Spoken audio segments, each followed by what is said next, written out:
Oh, we're in the middle of collisions. Yeah, I ran out of time on that. It's not the best deal. I usually try to finish that lecture before, but they didn't want to keep me, so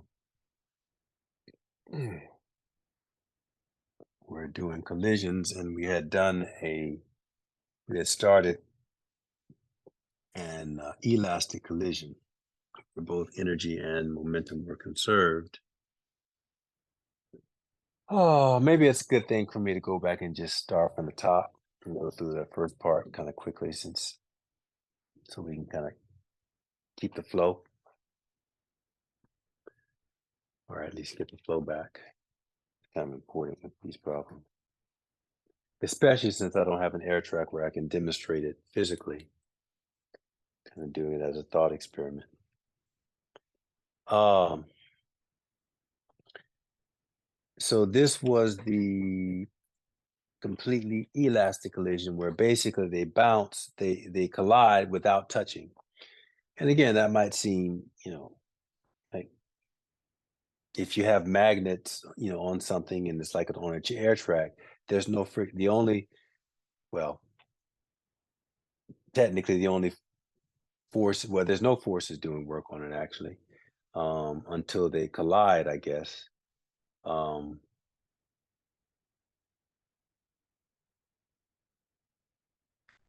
and yeah, and then since if you have magnets on it, it's a conservative force, so there's no energy lost. And of course, so then energy can be conserved, and momentum is always conserved, as we talked about on the chart. And the problem that I set up for you was that, um, one of the cars is stationary, so car two, stationary,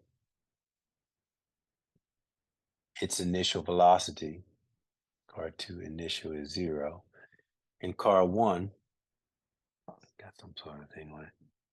Car one is moving along with a constant velocity initially,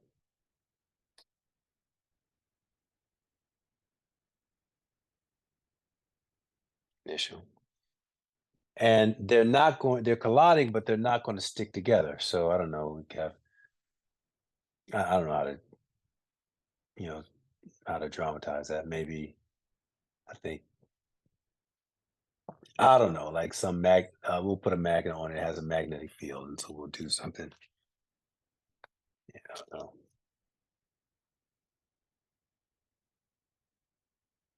maybe something like that to imply that they can kind of bounce off with one another without actually touching. And so either one or two things will happen. Either, well, if mass one is larger than mass two, they're going to bounce off and go off in the same direction with different velocities. If mass one is less than mass two, then mass one will bounce off and go back in the opposite direction. If the masses are, well, actually three things. If the masses are equal, one is going to stop and the other is going to go off. So it's going to bounce. They're going to do like that. All those will, when we get the final results of the solutions, those answers will all be in there. We'll see all of that in the solutions that we get for the final velocities of both cars. And by the way, those are the unknowns. We're going to assume that the initial energy and momentum are known, which mean that the initial velocities, and they are known. One is 0, one is non-zero. But we then have to write the final velocities in the context of the things that we know, which are the initial velocities. Furthermore, this is a simplest kind of problem that we could do. Well, one of the simpler problems, because I could also give this a velocity either in the same direction as car one or opposite car one, which means that my solutions are going to be a little bit more complex. I generally do this in class as opposed to doing that guy, just because it's all algebra and I'm really focusing on the physics, and I don't want you to get bogged down in the algebra of decoupling the equations by focusing on the physics. The physics will be the same, the algebra is a little bit more complex simply because we'll have more terms in there. Um, And finally, in the end, there is a convention where we do write all the solutions generally together. Like I'll add in back what that velocity would be, and if I had kept it in, or at least they might do that in the book. So that said, let's go ahead and jump in and go through the problem quickly again. Get to where we left off, and we'll continue. So this is an elastic collision. Right off the bat, you would know that both momentum and energy are conserved. I started with it. If I'm on a flat surface, the potential energy is constant. It's not going to change. So I'm just going to leave that out of the problem. But if it weren't, if I were doing this collision on a hill, I got to put that in, which, just makes it more complex solution. But generally speaking, most books that's just a number, right? Because the potential energy is just something I can set to be zero anywhere. So it's just going to add a constant into whatever the solutions I have.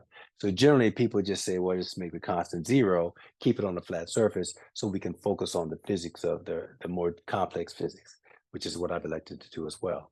That said, let's start with conservation of energy. So in the energy, mechanical energy is conserved, potential energy we don't have to worry about. So it's really only kinetic energy that we're talking about here. So E1, oh, sorry. So that's before, and then after is they're both moving off to the right with some sort of non-zero velocity. So this is V2 final, and it's to the right, and V1 final is also to the right. Yeah, so E1 equals, this is, scenario position one, this is scenario two, whatever. So E1 equals E2 before and after the collision. So again, this is 1/2 m v squared, and this is m1 and v1 initial squared, and afterwards they both have kinetic energy. So 1/2 m1 v1 final squared plus 1/2 m2 v2 final squared. The halves go out.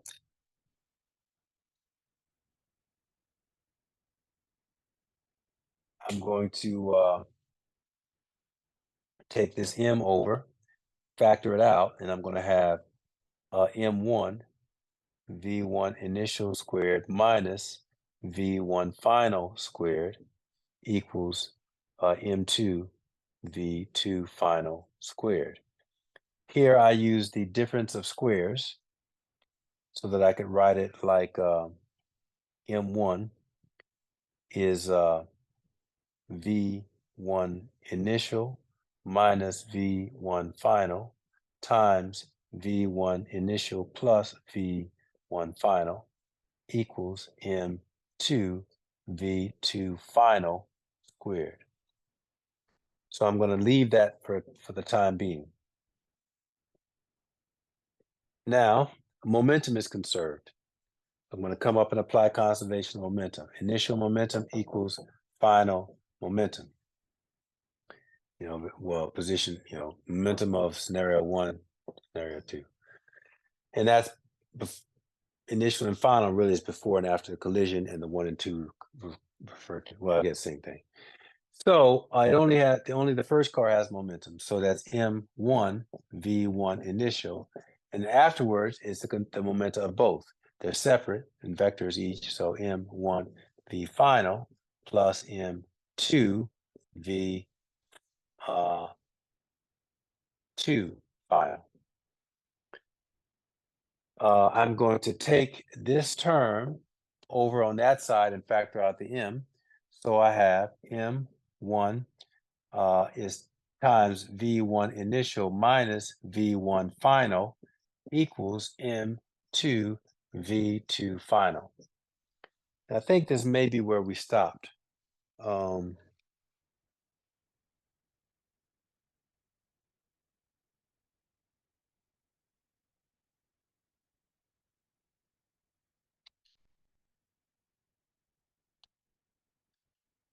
Yeah.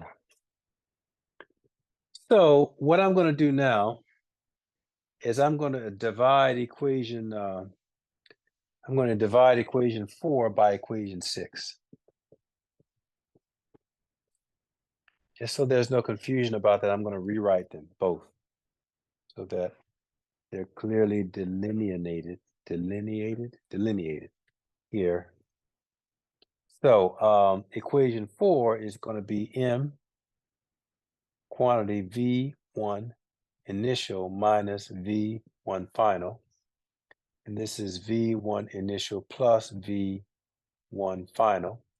And then equals M2 V2 final squared. Okay. And then I'm dividing through by, and that's an M1 over here. This is M1. And then V1 initial minus V1 final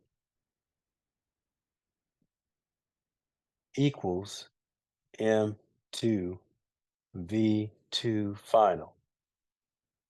Okay?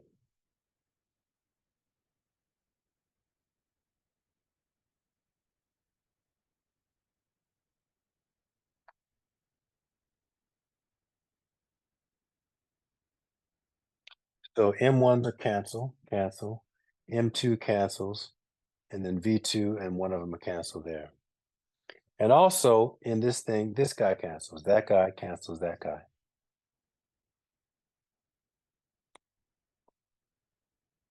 So I'm left with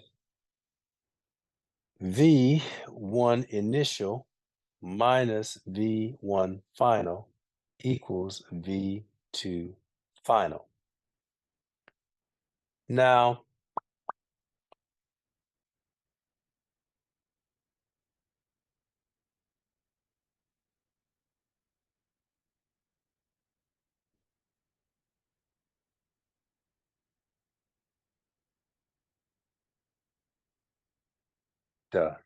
that's a plus sign.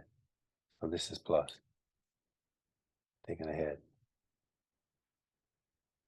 Because the minus one's canceled. So V1 initial plus V1 final equals V2 final. So if I then get initial and final stuff on the same side, what I have in this particular example is V1 initial equals V2 final minus V1 initial. I'm going to box that in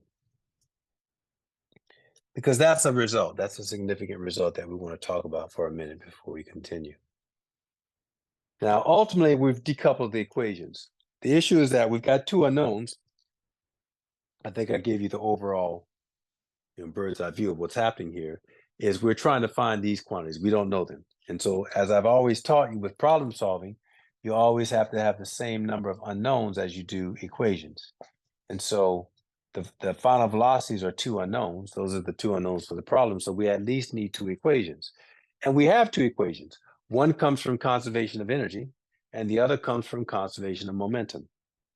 The problem is that if we want to try to solve that guy with that guy, the velocities are coupled. So if I do something simple, like try to solve this for V2 final and plug it into there, it doesn't help me because the crap blows up into some crazy mess because of the square terms. And there's no way around it.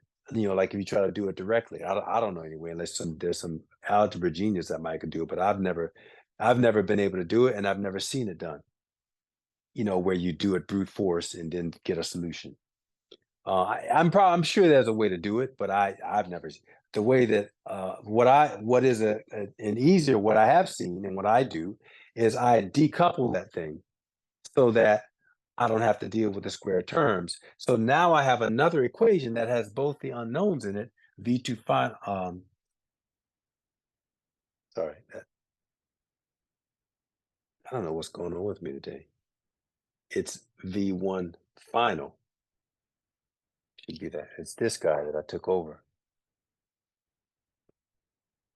So it has the two unknowns in it, V2 final and V1 final, but they're not squared or anything. And so I don't have to use that. I can just use this guy ultimately and um, well, this guy to solve for my, yeah, this guy and the conservation of momentum to solve for my unknown, which is what I'm going to do. Um, but before we go move on to do that, I want to say something about there's some physics in this result. It doesn't really look like it because I let the term here be zero when I started. But if I had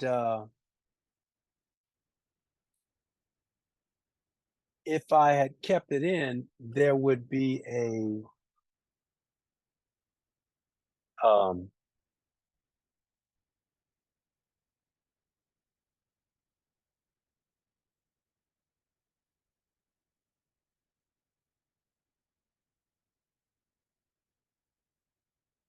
well, one of the things I said, the language that's used in the book is that the relative, usually they say relative velocity, the relative velocities um, of each object before and after the collision are the same. And it doesn't really look like that because I don't have a relative, well, I do, but it's not obvious because one of the terms is zero on this side. But relative velocity, you remember, is just the difference in velocities. A relative vector is a difference in the vectors. Back when the vectors are not in the same direction, you have to either use the graphical methods, parallelogram or whatever, triangular method to figure it out, or vector analysis.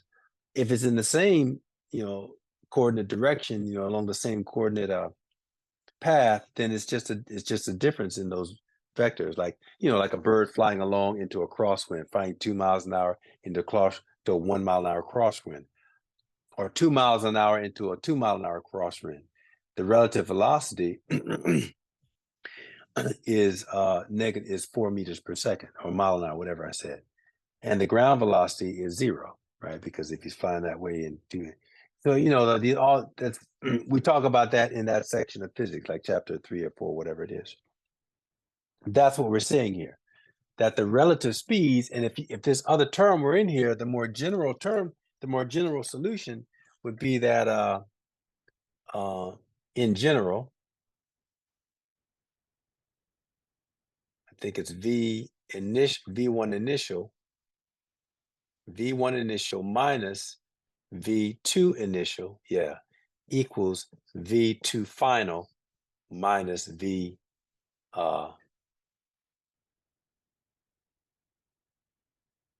one final.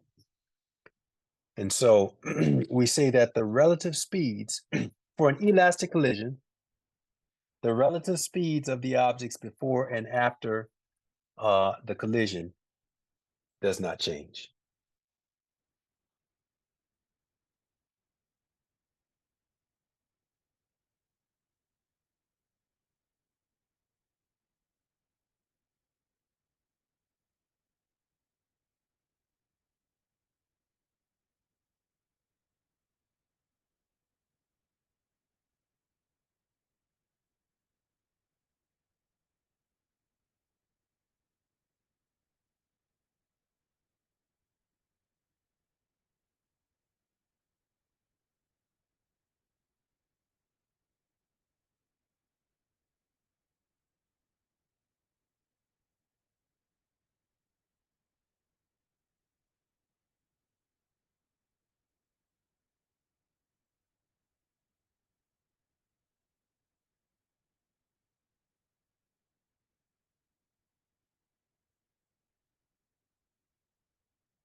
Now, I want to make that a little bit more intuitive for you.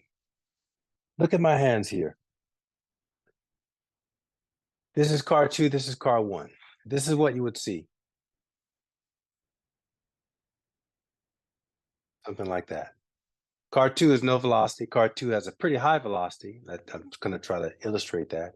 But when it hits, in practicality, in uh, empirical observation, you would clearly see some of the energy coming out. Clearly the kinetic energy is going to decrease because it's running into something. And so the mass is not changing. So then that means that the speed would change. And so presumably it would get slower and the speed of this thing would increase. Obviously it would be because it doesn't have any speed right now. So the kinetic energy increases. So bam. Now, one of the things that's nice to notice about a problem like this, to understand what this is really, well, it's the way I understand it. What are the relative speeds determining the speed of, right? V1 initial is the speed of this thing. V2 initial. V1 initial is the speed of this thing before the collision. So what is that speed? What is that speed? It's the speed of the cars, but it's also the speed of something else associated with the system. And to kind of guide your intuition and give you a hint, I want you to think like I always kind of tell you that, physics is kind of there's intuitive aspect and artistic aspect of physics. So you want to keep both your left and right brains, try to figure out where their strengths and weaknesses are and, boost the others so that they can work together. This is a really good problem that illustrates that. I want you to use your artist's mind to come up with to give me that answer. Conventionally, we might only think of the system as two particles, but I offer that there's a third particle or a third object in this system. Anybody? Ratch, what is the third object that I'm alluding to in this system?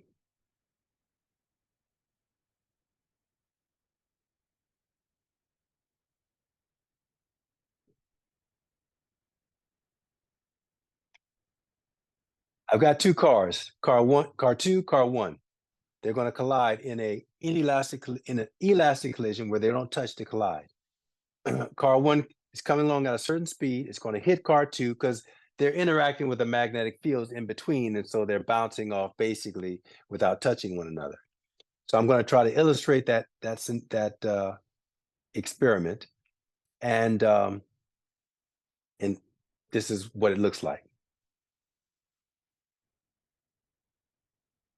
Car one still continues to move in the same direction, but it's slowed down from what its initial velocity was. Car two gains a velocity and continues moving along at a constant speed. Now, my question is, conventionally, we think of the system as two particles, mass one and mass two. I'm telling you, in order to fully understand and appreciate what the physics of what's going on here, there actually can be a third particle or associated with the system can be defined. And what would that particle be, or what would that object be, if you defined it as such? Because it's really the thing that the relative velocity is the relative velocity of. That's another hint. That's the second. This is kind of confusing, right? A little. I'm trying to wrap my head around it. It may be a little, yeah. Maybe I give you that. Maybe it's the way I think about it. So I don't know what that says about my mind, but uh, it might be helpful. So yeah, give it a shot. Just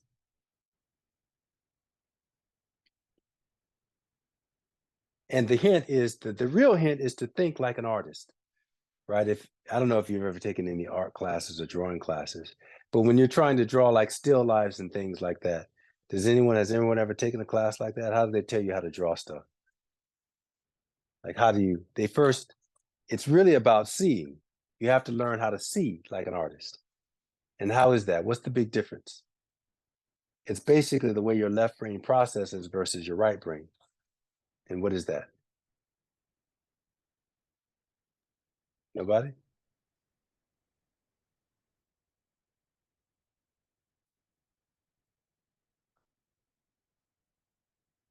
What else is in class?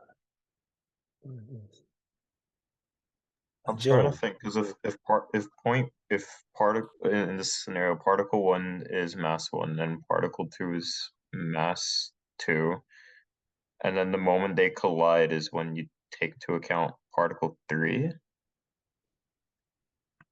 Well, particle three is all it's not a particle really, but it is something associated with the system. So maybe I threw you off by calling it a particle. It's not really a particle, but it is a thing. And it turns out it is the thing that the relative velocity on each side of this equation is describing, or it's Are you one way you talking could think about the about it. field itself? What do you mean by the field? Like the you said that they don't touch, right? So are you talking about the Yeah.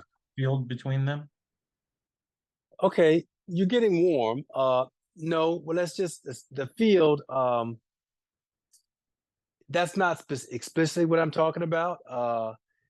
And yeah, that's not really because we're assuming that the magnets are, they're attached to the thing, and so no, it's not really the fields that I'm talking about. Those things are like, it's just, we can think of those as part of the carts, and somehow they're keeping the cart from touching as they collide.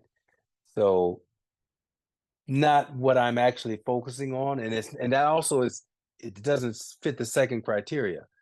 This velocity doesn't describe anything about those fields at all, right? So both of those criteria must be in place that um, this is something associated with the system, and it's what the relative velocity is describing. In addition to, it's just looking at it from a different perspective. One more hint. Well, if I say that, that just gives it away. But yeah, anybody like Arcadia, are you there? You want to give or Armand? You want to Aaliyah? You want to? Oh, sorry, is it Aaliyah? Yeah, Aaliyah. Yeah. Want to chime in? Give it a shot, Joel. Right. Oh, you're right. You just did so to speak. All right. Let me just tell you. It's the negative space. The negative space. It's the space in between. Right. Look at what happens to it. So it closes. So it's closing out. And how fast is it closing? Well, it's closing based on the relative velocities. In this case, since this velocity is zero, the relative space, the space in between is closing at a speed that is equal to the speed of this car, because V2 is zero, so V1 minus V2 is just V1. So it's saying that the rate at which the space between them closes is the same rate at which it expands as it's moving, after the collision. So if you kind of visualize the negative space closing out and then opening up, it's basically saying that it's doing that at a constant rate before and after collision. Now, I don't know, is that significant? That's a subjective point. I mean, my point is that it is what it is. And if knowing that, maybe you're programming something, I don't know, maybe understanding that, physics, it can allow you to give more flexibility control to some code that you're writing, or just to understand the physics. I don't know. But that's a way to understand what this is. And it's one reason why I think it's pointed out. Because if you think of the overall system, like an artist thinks of the negative space as well, and that is the negative space between the particles. So from that point of view, that's a thing, and it's regulated by the individual velocities of the separate cars that bound the space. And I just think it's quite interesting. I mean, I've always, this is just a small thing, in how we're going to be using in mechanics, but I've always wondered, like, why is that? Like, it's like saying, and we don't say this for reasons that I guess mathematically we usually have to have more kind of mathematical justification for saying something like this. But when I first was learning this, as an undergrad, I was like, so does that mean that for these collisions, the negative space changes as a constant of the motion? Because constants are what physicists look for all the time. And anytime we see something that's a constant, that's like a big deal. So the fact that whenever there's no, basically, non-conservative force, this is the way I think about it. No non-conservative force is acting on the system. The rate at which that space is closing and opening is basically a constant. I mean, technically, because the the direction is changing, there's a sign flip there, but the magnitude is constant. That's gotta be like that seems kind of meaningful, like of some more, as far as I know, we uh we don't carry it further than that. But I don't know, like I think there's more there. I've always felt that, which is kind of why I spend a little bit of time talking about it and kind of set it up like this for you to think about it in class, because who knows, man? Like once we start to be able to like time travel and if we're not doing that already, and we start to figure out temporal mechanics, maybe that's a thing, that somehow in this dimension we can't see somehow, our reality is the sense of our reality in you know in this three-dimensional space-time, this third density that we're living in. It just seems like, okay, that's it. But maybe, maybe that's a reflection of somehow these laws are projecting into this density. I don't know, but I do know this, that anytime there's a constant of anything, physicists, you know they make a huge deal about it. So the fact that this thing happens to be constant and it's not some universal like conservation something might mean that it might be kind of a reflection of something larger, particularly when the fact that, because we're setting this up with really significant criteria that it's conservation of momentum, conservation of energy. You spend a big deal about talking about why those things are conserved. When we get to angular momentum, next week or in a week and a half or so, we're going to do the same thing. Those are huge.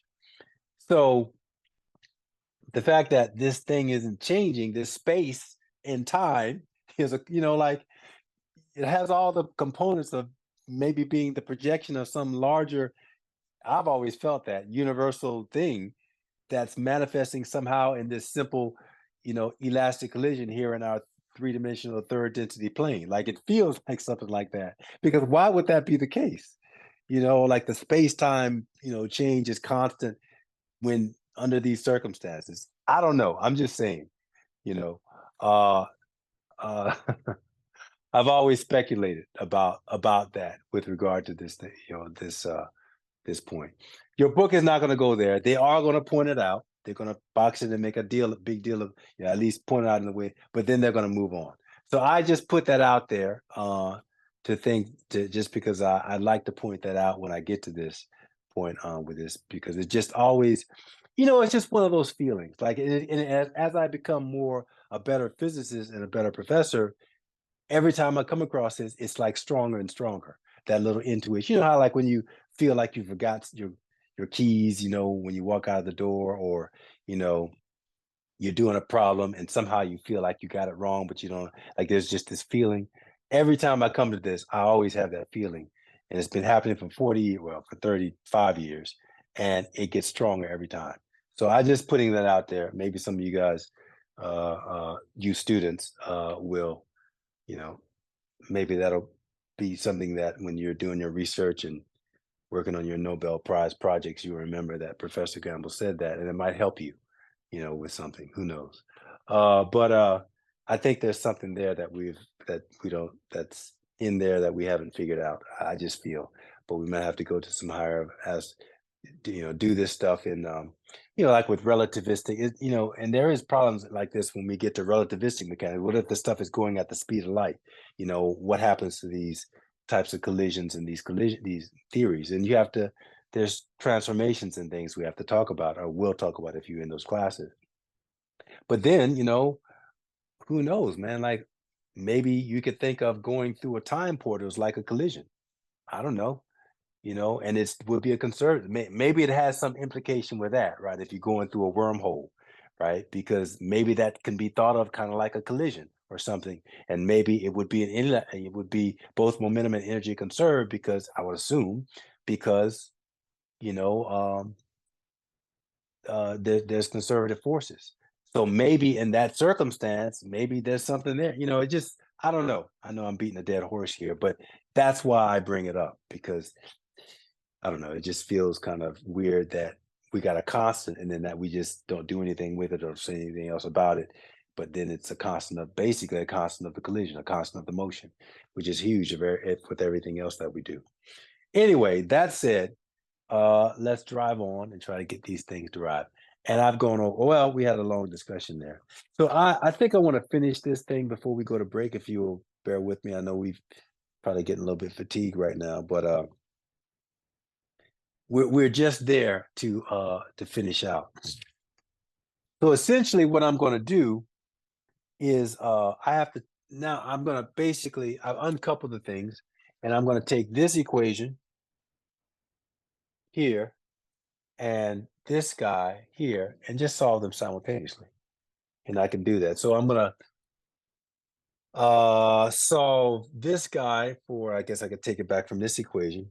I'm going to take V2F and plug it into here and then solve for V1F in terms of the initial velocities, particularly the initial. And I'll just do it with this equation. I could do it with this, but um, I can maybe let you do that as an exercise.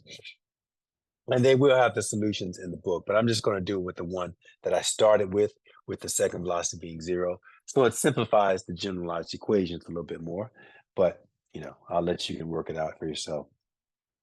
But I want to move on. If you want to put that guy in there and just go back to the algebra. But the steps and the way that I've done it, the decoupling, all that is the same. It's probably a good exercise to go back and just do the whole problem, assuming that V2 has a velocity in that direction. It definitely, I would suggest that. I've done it, when studying, in order to be able to, like when you go through and kind of think about it and write it out really nicely in your own terms, you actually really learn it so that you can teach it to somebody else.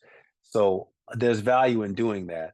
And so I'll leave that as an opportunity to you to go back and mimic everything I just did, but using, the second car having a velocity.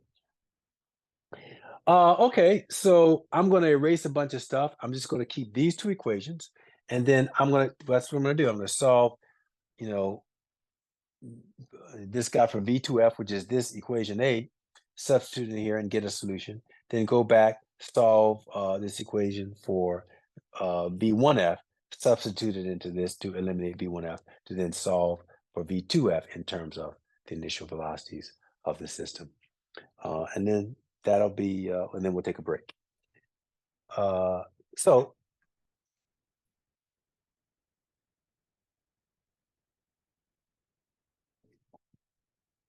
But oh, by the way, yeah. But did that make sense though? The whole thing I was saying about the negative space. Do you see it now, Ratch? Do you see what I was saying about that? I mean, I know you can't see it. If we did it in class, actually, with the cars on an air track, it's actually pretty obvious because the air tracks are really nice. They make a bunch of noise, but you pop them along, thing is moving along at a constant speed, and then you can really see it when the masses are equal, right? Because obviously, when one car stops and the other car starts, if they're the same mass, then the other car is moving with the same kinetic energy, so it has the same speed, which means that the negative space is closing and opening at the same rate. Um, yeah. Not so obvious when both cars are moving, but still. So if I take equation 8 and substitute it into equation 5, so 8 into 5, then I get so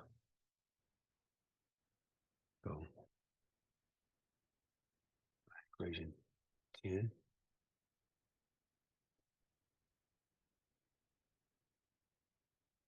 So M1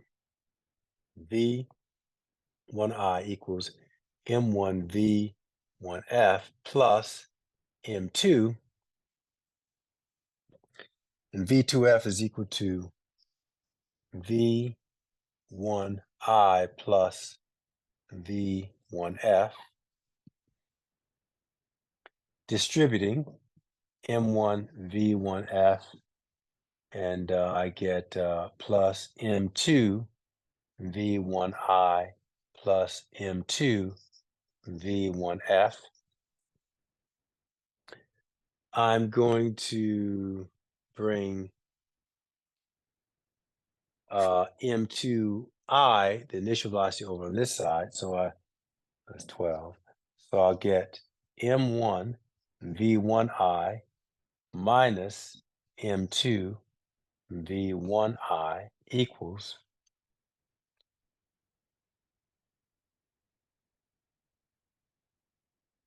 M1 V1F plus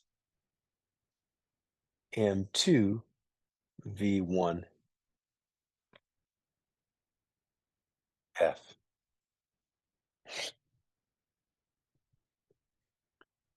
Factoring out a V1I over here, I have V1I M1 minus M2.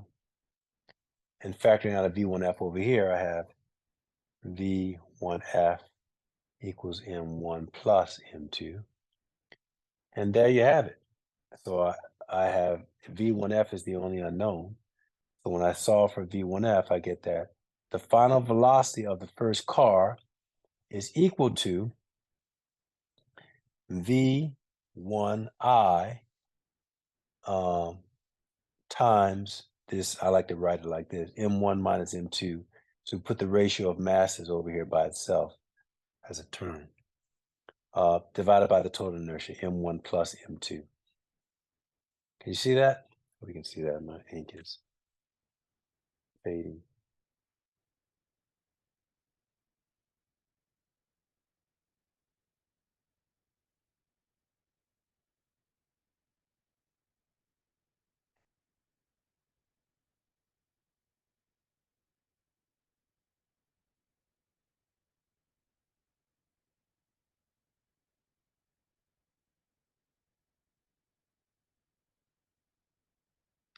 So let's test out the results that I was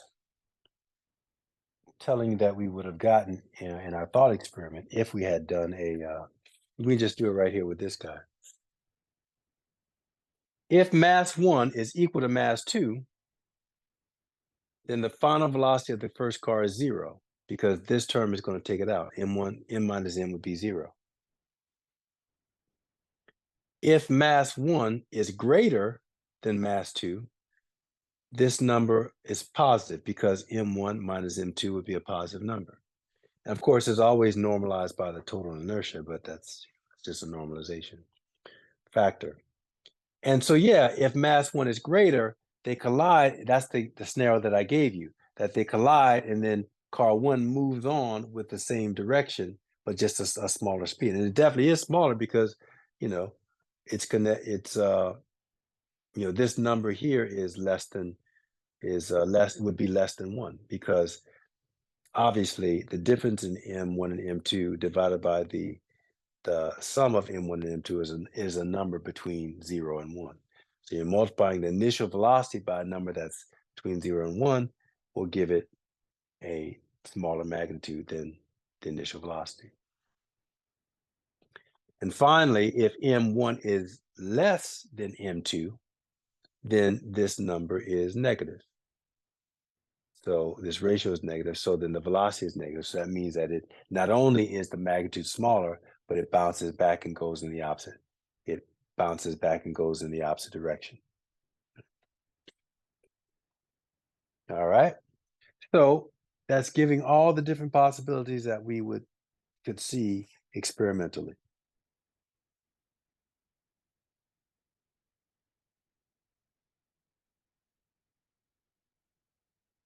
Oh, I don't know where that came up with, right? But I was asking you, did you get did you understand, did everything make sense with what I was saying about the negative space and all that?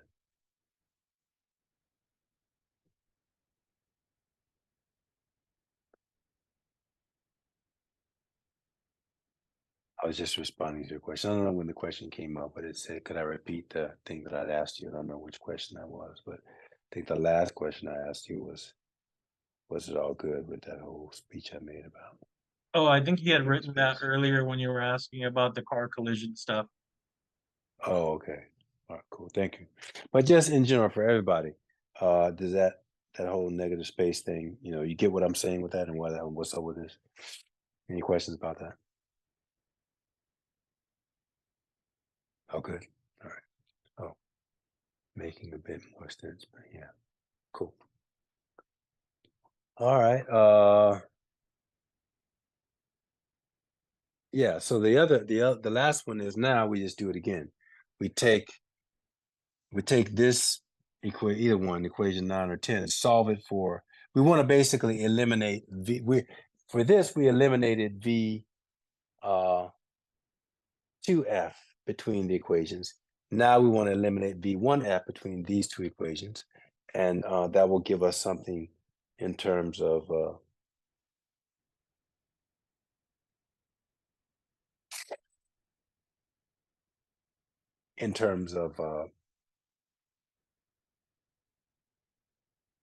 it'll give us v2f in terms of v1I. So I guess I could do it here that v1f is going to be equal to v1I minus v2f.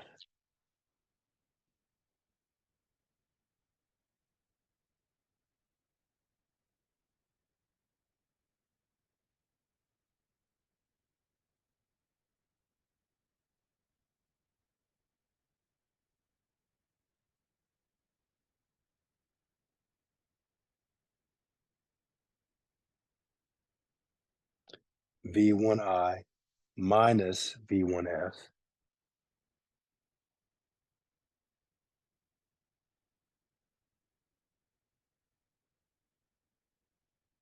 Right. V2f.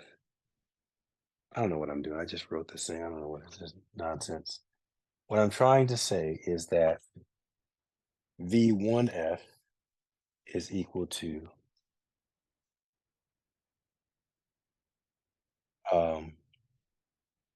v2f minus v1I.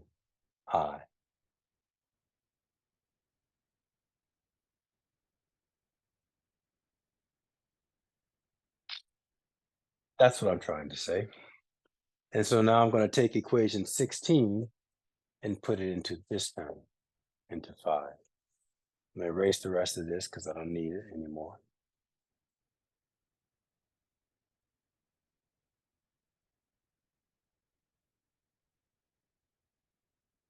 And so yeah, 16 into 5,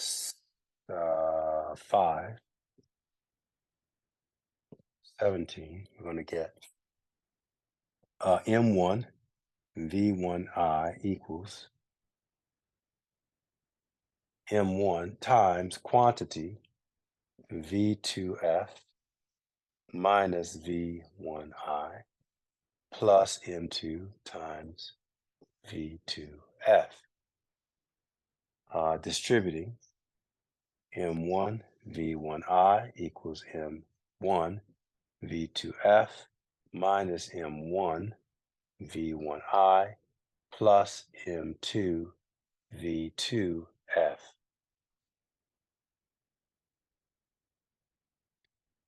I'm going to take the M1 V1I over on the other side. And that will get, and so I have one over there already. And this is minus over there, be plus. So over here, I would have 2 M1 V1I equals, what's left is M1 V2F, and then plus M2 V2F.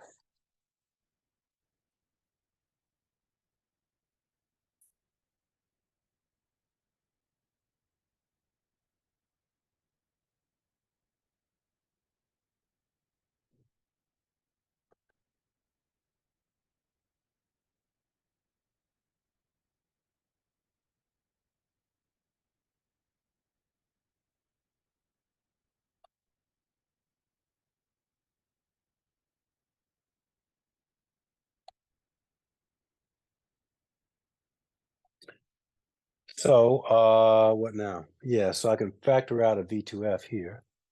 So I'm going to get a 2 M1 V1I equals V2F quantity M1 plus M2. And now I can just solve for V2F. So doing so, V2F is equal to um,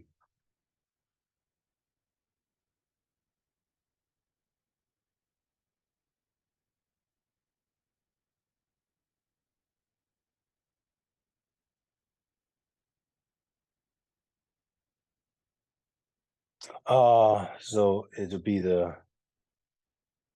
I'll write it like this, V1I times 2 M1 over M1 plus M2. Box it in like that.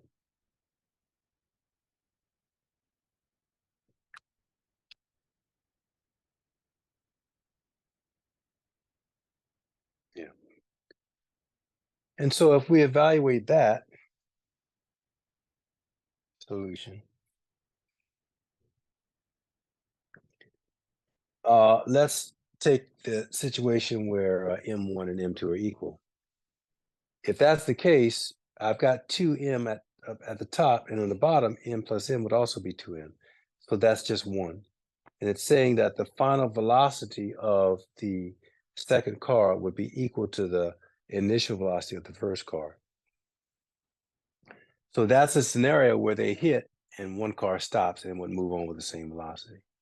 So if that's true, then clearly that, again, you can really see there that the negative space or the relative speeds are the same before and after clear. Not the relative velocity, but the relative speeds. Actually, I don't know,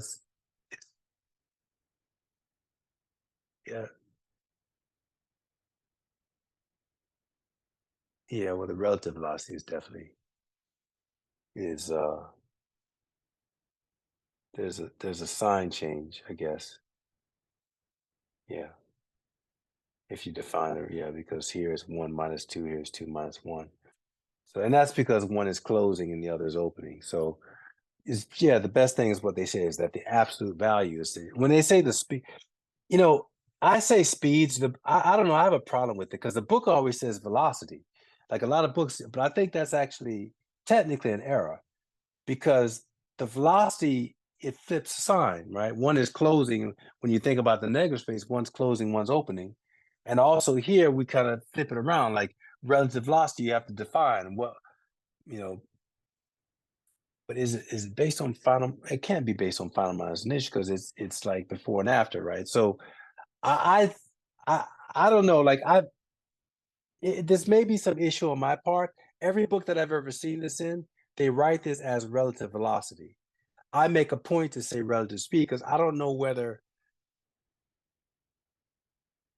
they just mean the magnitude of the relative velocity or because we don't really think of relative velocity as having a direction when we're thinking about it when we use it in mechanics, right? Well,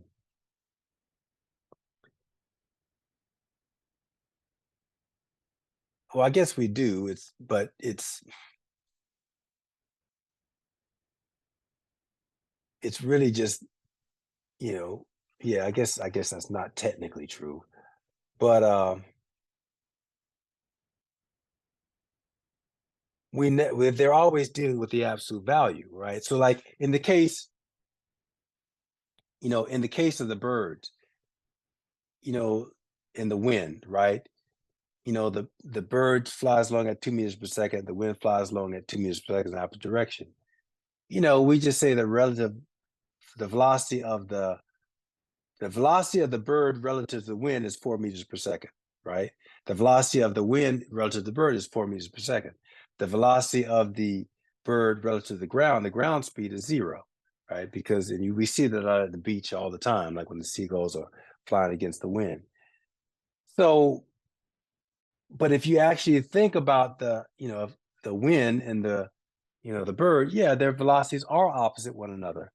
And we say that, but we still just say relative speed between them or relative magnitude of relative velocity. So I don't know whether that's what when they write this here. It's always bothered me, primarily because I'm kind of interested in this thing for the reason that I mentioned before. So I kind of thought about it a lot.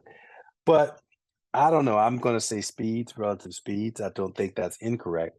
But I just always wondered why they say relative velocity, um, because relative velocity doesn't imply an absolute value sign, right? And it would have, and we usually define one relative to the other, but then here they flip them around so that it's always a positive number before and after. So I don't know, just something to point out to you. Maybe there's something there I've always missed or some small point or whatever. I don't know, but yeah. Mm. Yeah, so that's it. That's it.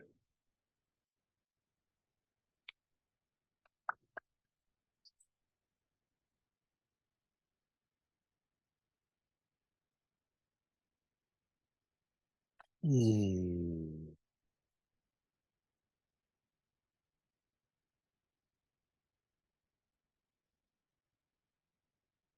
All right. Questions, problems, troubles, gripes. How you feeling? So what do you think about this, Raheem? You're the only one that, well, everybody, yeah. Um, you good? Yeah, good. Seems clear. Yeah. One thing that they might do, like I told you, like when you do the full blown deal here, there's going to be kind of complex terms on either side of these equations, and then you do and also do the other considerations. Once you consider the velocity of the other car, it can either be going in the same direction as car one or opposite direction. So you're going to start seeing plus and minuses above and below the axis here in those more general solutions. I'll let you all work all that out. And also your book might do a different scenario. Like even when you're doing the simpler case, I could have, like if I put in a velocity, I could have had the cars going together, or I could have, all those I could do as separate ones. It's basically it's four or five different. I guess technically, if you then say the one car two is moving and car one is zero, there's another four examples you can do. But for me, that's just like looking at this picture from the other side. So it's really like four different derivations you can do, and in the end, they just put them all together usually, and so that's why it looks like that. I don't. I usually do them separately, and I just pick this one to do because it's less algebra, um, as opposed to the other two with the car two going front or back. But the solution will have all four different scenarios in there, usually when they write it, and that's what they're doing when they write it like that. So don't let that throw you. Yeah. Um, I also agree with you about the speed and velocity thing. Sometimes they use it interchangeably and it bothers me too. Yeah, so it's not just me, right? Like, because in your book, I haven't looked at how they. Are you looking at it now in your book where they say that, where they talk about this? In the book and also in like calculus and other places, sometimes it's like speed and velocity is used interchangeably, and sometimes I don't understand why they choose to say velocity when they should say speed. Yeah, I think it's probably just mistakes. Like, it's an easy mistake to make, and if you gotta say it a gazillion times in a book, it's odds are you might miss it once. But it just seems to me like I've seen several books, and you would think that from book to book, like it's different people, right? This is a the physics is a big deal, the specificity. So they begin to make me feel a little bit insecure. Like, am I missing something? Have I always missed something with this? It's just possible, like it's possible some implicit thing associated with this I never really understood, but I don't think so. But I don't know. In fact, now that we're talking about it, let's just before we go to break, let's try to find it in your book and see what they say. I'm pretty sure they're going to say relative velocity though, because Halliday and Resnick, as I told you, was the book I had as an undergrad, 40 years ago, the third version of it, and I'm pretty sure they said it in that one. And I don't know if they would have changed, but let's just look.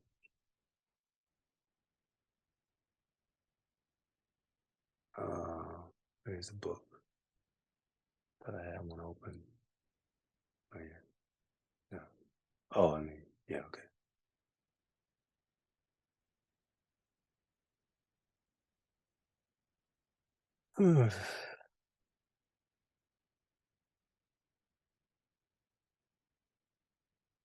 What is this? Chapter 9, is it? Yeah. Collision impulse. Here, no, it's the last section. Elastic collisions in one dimension. So, yeah, so here are the equations. They give you the answers. I guess they did what I did. They had one block being zero. You can see that right off by the solutions that they got. So maybe they're not doing the more generously, but some books will. They'll do this, but then they'll also write down the larger generalized solutions. But let's look down and see what they talk about this.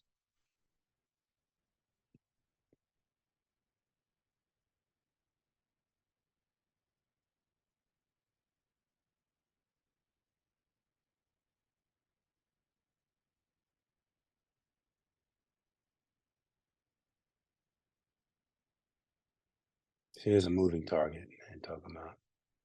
So there you go. Those are the other solutions, like with the moving target I was talking about. We had a couple more terms in there.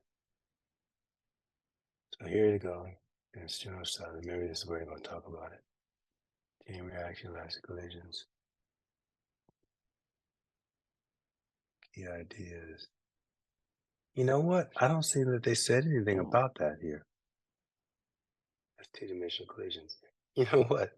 They might have just didn't say anything about it, which is slack, kind of. But I wouldn't be surprised at how the university could do that because they should have set it up here somewhere. One dimension. So sorry, I don't mean to make you dizzy. So where did I miss it? So okay, here's the conservation theorems. They start to put them together. They've got a so here's where you would divide those two, but then they just jump to the solution. Yeah, they just say doing some algebra.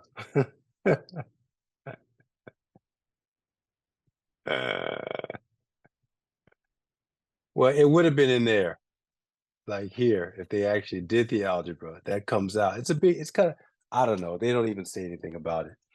I just think that's just kind of slack. That's just they think they didn't want to spend the ink to talk about it because there's some books who actually do spend time on it.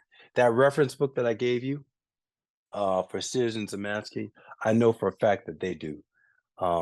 So if you could maybe find, one online or something and have that, the other reference book that's on the syllabus, which is a pretty good book that I would, if you could find that cheaply someplace or whatever, I would probably pick it up, particularly if you're a physics major.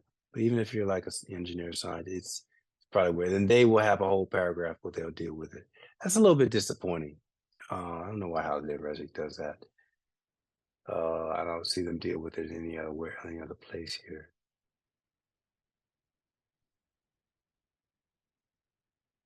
Yeah, that's a little bit that's kind of slack. But whatever, it is what it is. Wait, do they deal with it here? Constantly, these solve some of these equations. First rewrite.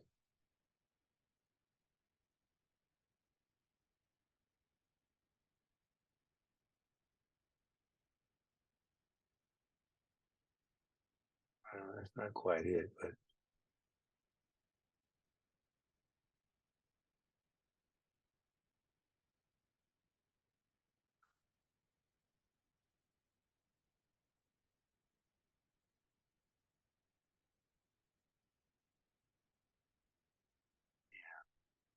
no.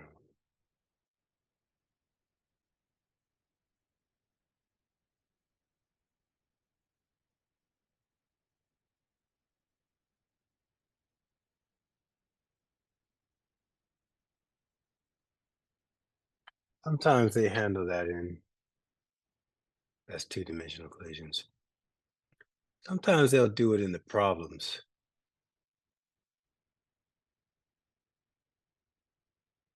That's the rocket problem. I might do that for you. Questions, view summary, problems. Just gonna Scan through that real quick. Yeah, I see it using verbiage like momentum, like in the checkpoints for each of the sections. So it isn't saying velocity. Where does it say that, Shelby? Like the checkpoints for each of the sections. Is that at the top or the bottom of the section? It should be at the bottom of the section. Yeah, right there. You just passed it. Go back up. Like checkpoint 8. Up. Fill up. Right there. The Oh yeah. big Oh, outline. So linear momentum. And all the problems, I guess it's like describing it as it's not saying velocity, it's saying momentum.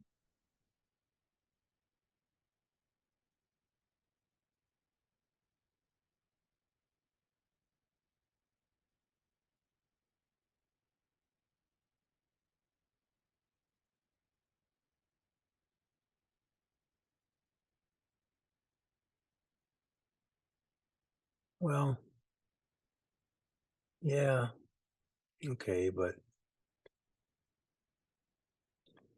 of course it's implied because all of these things are implied from the beginning when we set up the fact that we're solving conservation of momentum and energy. So they're just showing, saying, okay, yeah, it is. Because yeah, I see what you mean, but that's kind of what this equation 9.73 looks like, but it's momentum because they multiply by the relative masses. But by the masses, but I don't know, like it's all right, but it's if you Yeah, think it looked about like the they kind of perspective of danced around the verbiage, but I do know what you're talking about, and I've seen that before. Maybe not in this textbook, but in other ones for sure. yeah. And one of the reasons I think that it's worth being explicit because the negative space is something you could think of it as part of the system, right? And it's separate from the two masses. And so the one equation of motion, if you will, that of all of this conservation theorem process that explicitly describes what that thing is doing is the equation that I showed you for the relative speeds or relative velocities. So I think it's worth handling it separately because that thing is not momentum and it is not energy. So, but whatever. So I've said it in class, so there you go. I've given you something more than what they've given in the book. So that's what I'm here for. All right. Anything else? Questions, problems, troubles, gripes?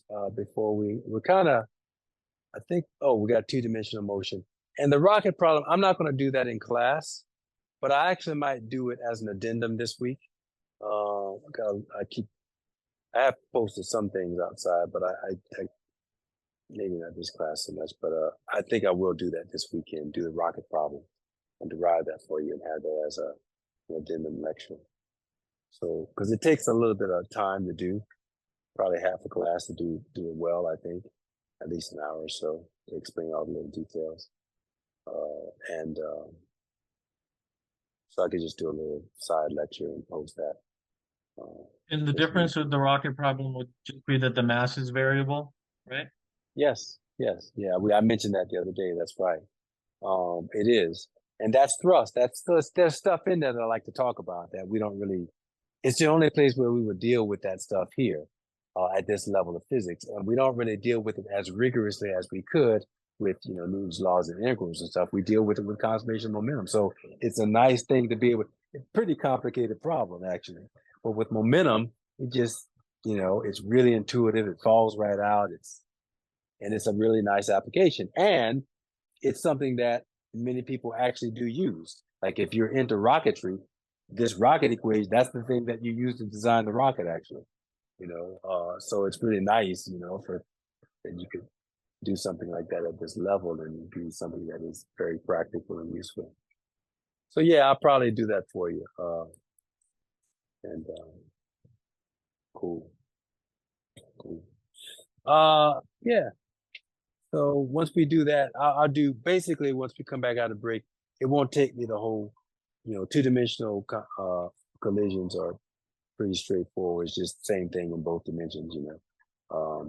And it's kind of like the example is, you know, if you have billiard bars and balls and they don't hit straight on, then you know they're going to go off at angles. So that's just a standard thing that we'll look at. And then we'll introduce rotational motion, which we're cranking along here. I promise you we pick up the pace. I've pretty much done that. But we're going to probably pick it up even a little bit more over the next 5 weeks. We're 2/3 of the way done with the semester. 15, 16 weeks. This is week 10, so we got about 5 weeks left. So still got a lot of work to do. But you know, I can definitely tell it feels like, you know, you guys you students have really grown, and so I can feel it, you know, and but we still got some more growing to do. So prepare you for next semester. So let's break. What is it? 3:26. I need some time. So let's take. Come back out a quarter till.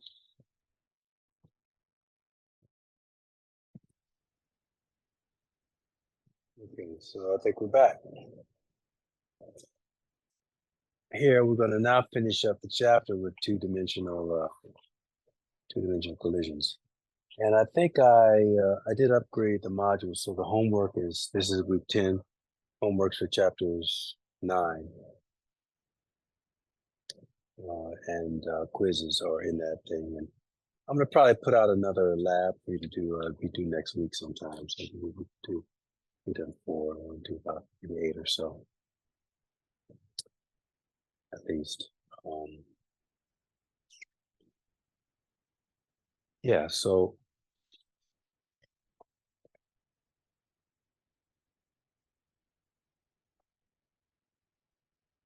yeah, the rocket problem I'll do maybe pop up for you this weekend. So we'll finish this up, and then I'll get an introduction to rotational motion, which will hit really heavy next week.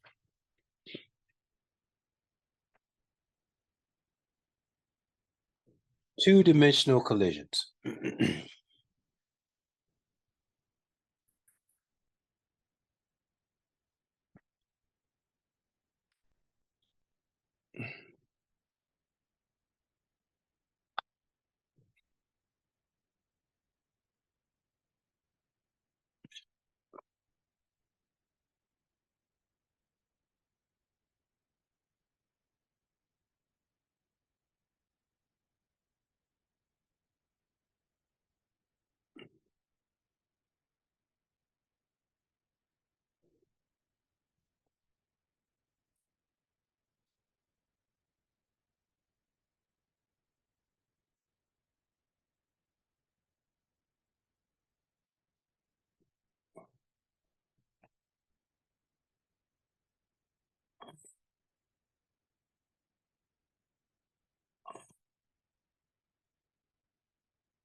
So let's say you got a couple billiard balls.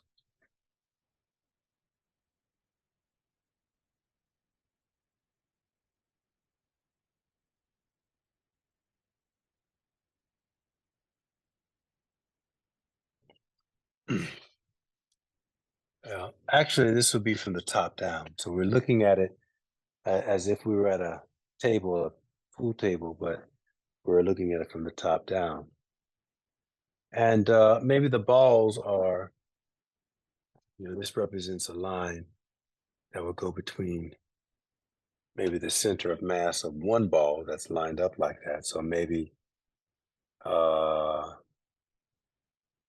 yeah, so the ball that's moving is going to move along that straight line with some initial velocity, V1 initial.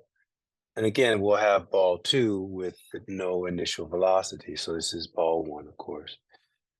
And then ball 2 is here. It might be lined up something like this, ball 2. So obviously, when it hits, because it's not going to hit along the line that goes through the center of mass, basically side of it's going to hit here or something. So this guy's going to shoot off at an angle up, and this guy's going to get some angle down relative to the horizontal.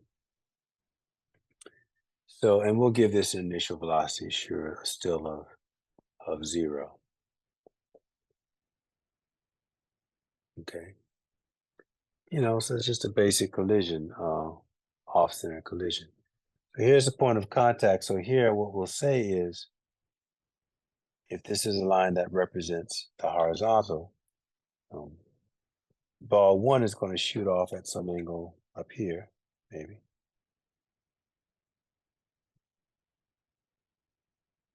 Some final. And, you could represent, a lot of times what books will do is represent this in terms of momentum.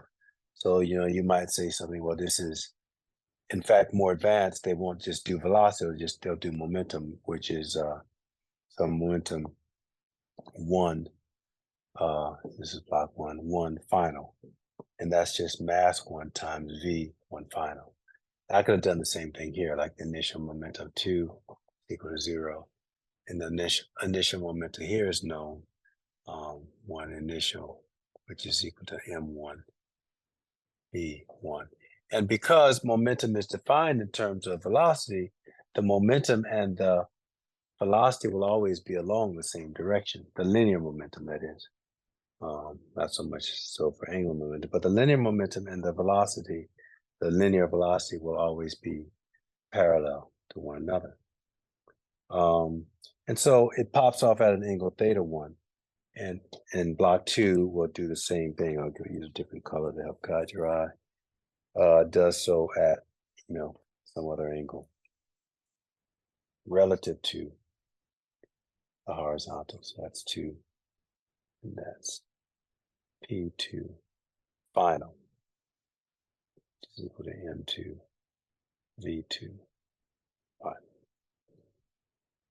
at θ2.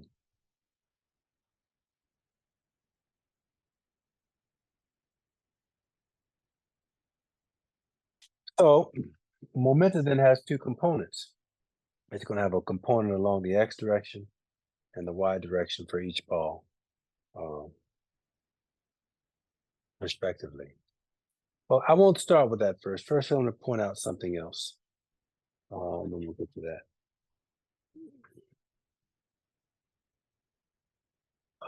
There is a simplification that we can consider, and it has to do with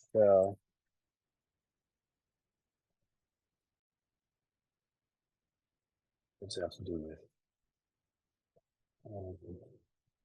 I need to get some teeth here. Feel like I'm falling asleep.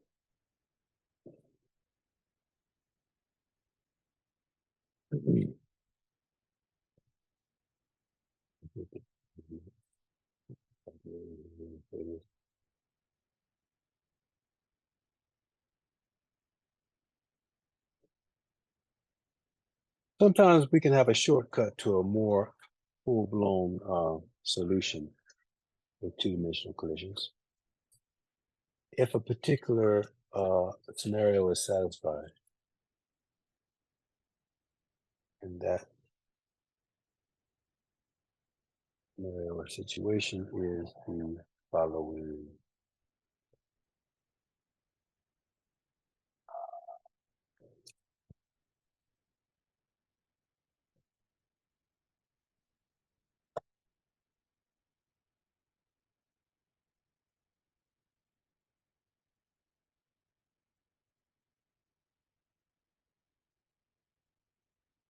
Um,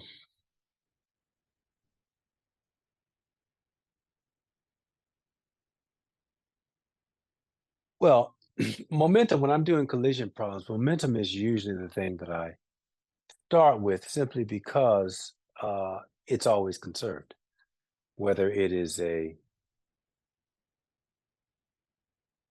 well, whenever its criteria is, well, for simple 1 and 2 dimensional collisions, and for most collisions actually, that we will be dealing with, the criteria that linear momentum is satisfied is there, and that it's the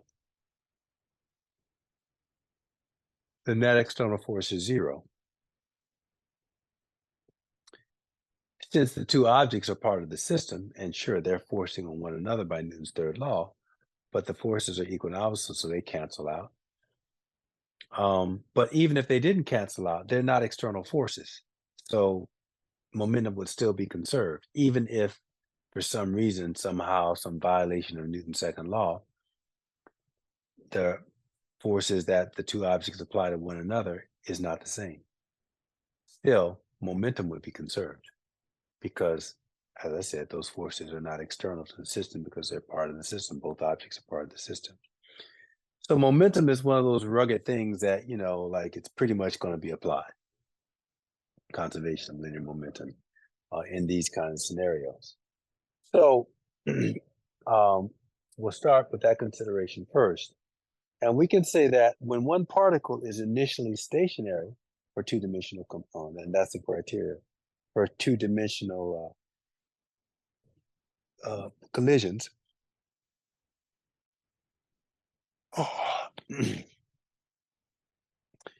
such that the object's momenta are in different directions than the initial direction, because that's not the case for one-dimensional direction, right? It could be parallel, but it might be, maybe it's anti-parallel.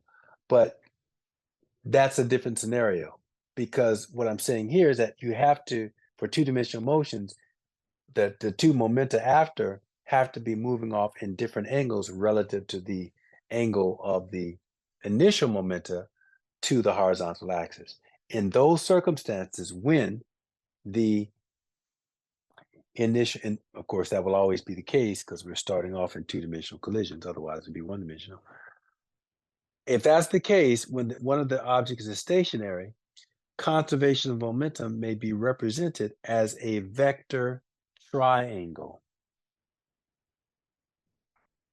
It's a vector triangle, which gives us the use of several more equations, geometrical equations coming from law of sines and cosines. But still, we have much more power in analyzing the scenario than we do with just using the laws of physics. So you may see some problems, some more difficult problems that utilize what we're about to discuss here. And if so, remember that, because it'll look like you're underdetermined if you just use the two equal. Well, actually, it's three now. It's conservation of energy, but then conservation of momentum in both directions. So that's just three equations. But there's a lot of unknowns, possible unknowns there. You might not know the angles. You might not know you definitely won't know the final two. Those are usually unknowns, right? But the angles can be unknowns. And yeah, so that's now what technically, well, if that's 0, technically that's five variables, only one of which you possibly would know.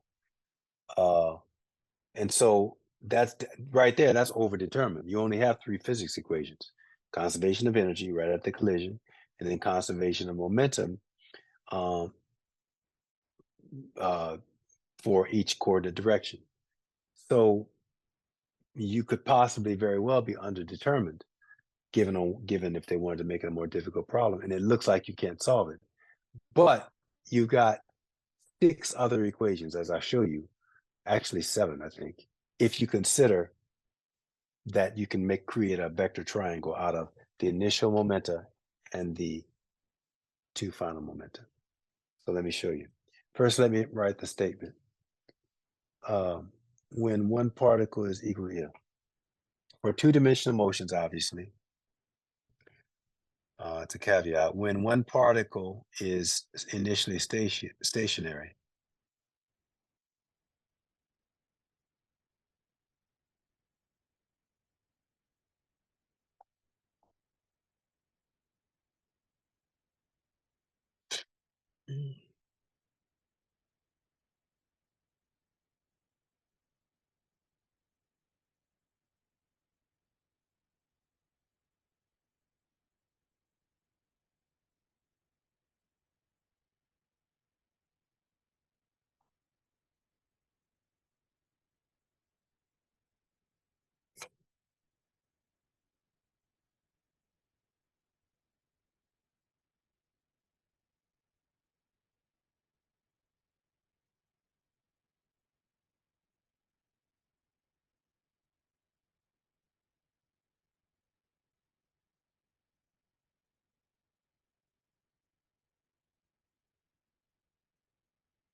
Comma.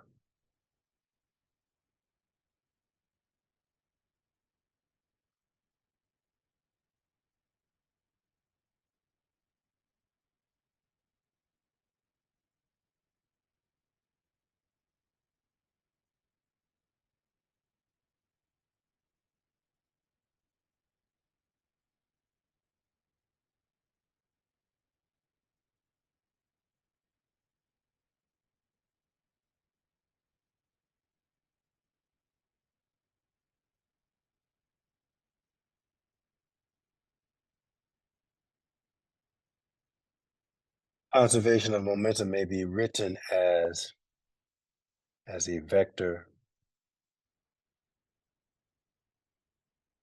triangle.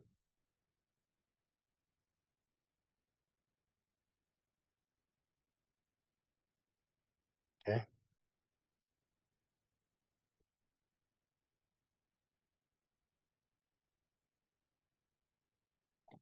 So it's kind of like this, if I established an axis here, um, so I drew these momenta out. I was a little bit slack here. Let me go back and clean this up. This momentum vector, I'm going to draw it like this from the center of mass of that guy. So this P initial, it's something that's, starting from some point. I guess I could do it from the center of mass. I might be the best, whatever. But it would have to be some reference point, actually.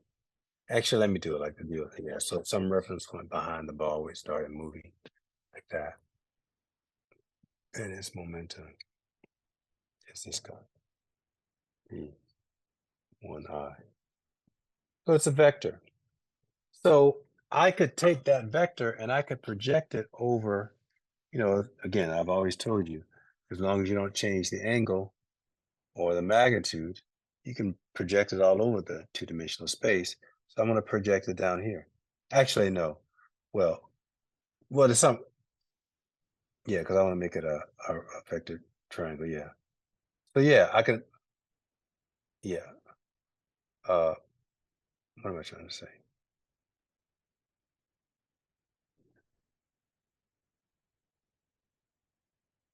Yeah. Right, right. So I could project it. So what I will then do is, right. Yeah. Project it down like that. So, and I didn't draw this to scale, so it's not going to probably match up exactly. But if I let me just project them out to a different some arbitrary coordinate axis, that might be better. Put it over here somewhere.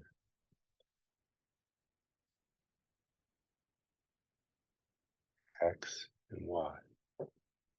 So if I take this guy, project it over here.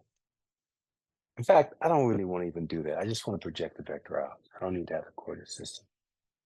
I don't really need that. So, I'm going to project this down here someplace here.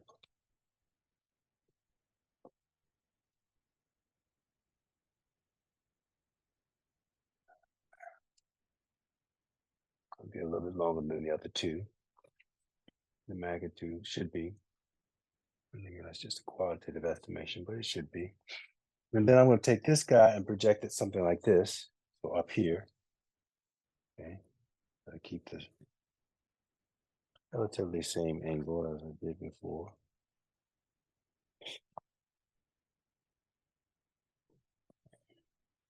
So, something like that. And here's where I probably made that one a lot too much too large, but a bit more than that. Yeah, so I don't know, maybe this is too long, but something like this. Again, I didn't draw it to scale, so. But then if I take this guy and project it over to the tip of that guy, we have and this is P2 final. And projecting this dude over like this, we've got that guy.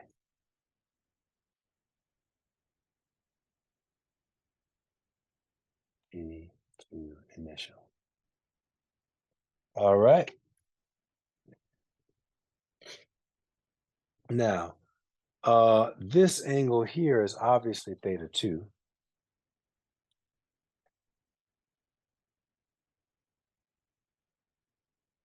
And not so obvious this guy. So if I projected this straight over, so this is the line of action here. So you can do alternate interior angles to figure out the deal. So if I project this up like so, and then the line of action out here.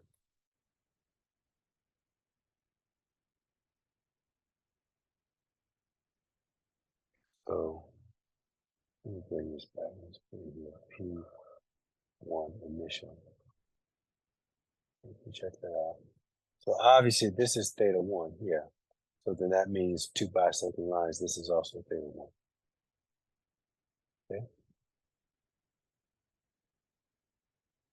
Yeah.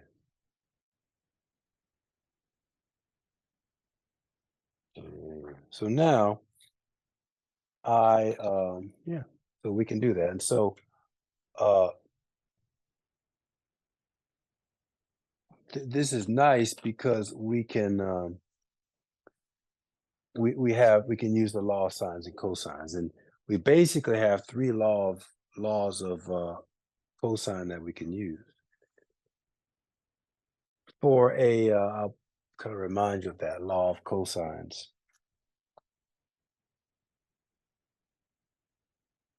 Law of cosine. It says that if I take like this side, for example, if I take the momentum squared, P1I squared, it's going to be equal to the square of the two other sides, P2 final squared plus P2. No, this should be P2 final. I don't know why I got. Wait, what? This is P2 final and this is P1 final. And this is P1 initial. So P1 final. So P basically 2 final plus P1 final quantity squared. I think it's minus 2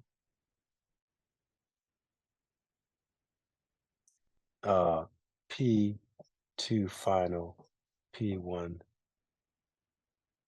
final cosine of the angle opposite P1, which would be this guy. So I don't know, I'll just call that. Well, I guess it's 180 minus theta 2 plus theta 1, but I'll just call it alpha here for now. And so cosine of alpha, where alpha equals 180 minus theta 1 plus theta 2 minus quantity theta 1 plus theta 2. Or just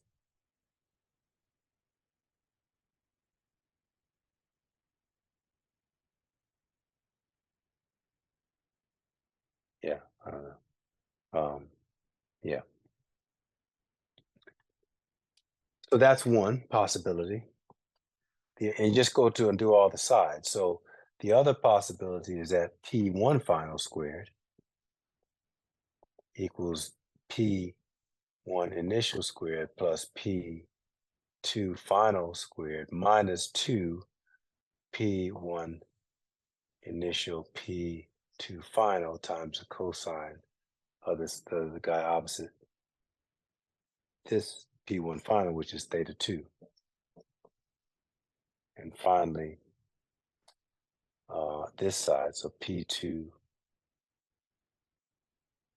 final squared is equal to P1 initial squared plus P1 final squared minus 2 P1 final P1 initial cosine of the angle opposite this guy, which is theta 1. So that's 3. But then you got the law of sines for all these, right? You have sine of, what is it? Oh my gosh, I forgot the law of sines. I'm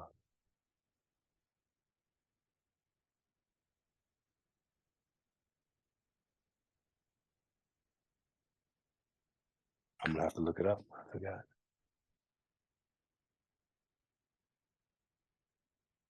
Embarrassing.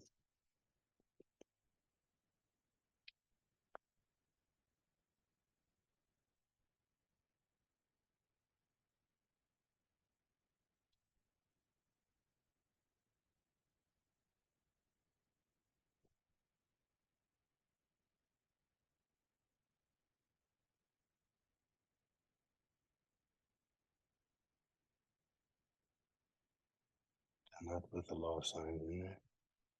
Yeah. Sine of theta. Oh, right. So it's the opposite side. So the sine of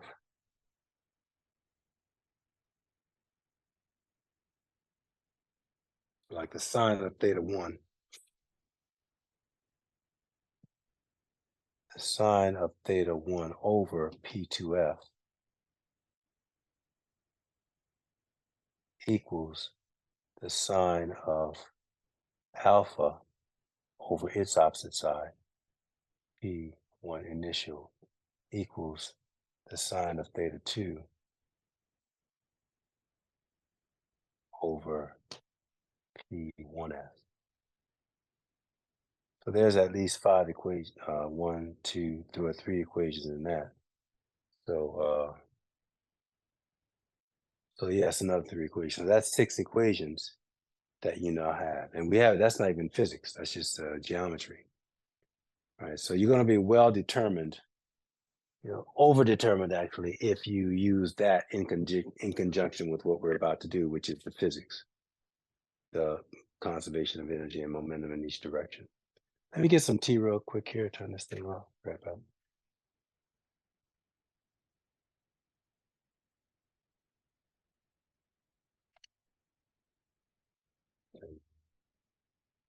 Get my tea. And,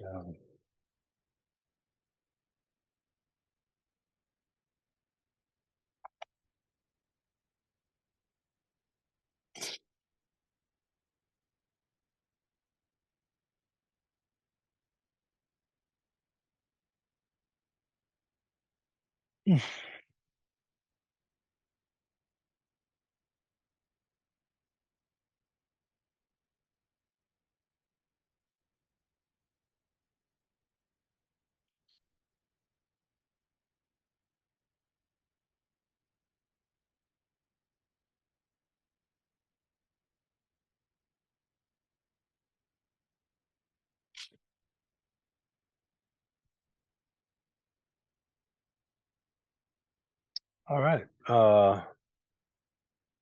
Yeah, so that's 10 minutes. Let's knock this out.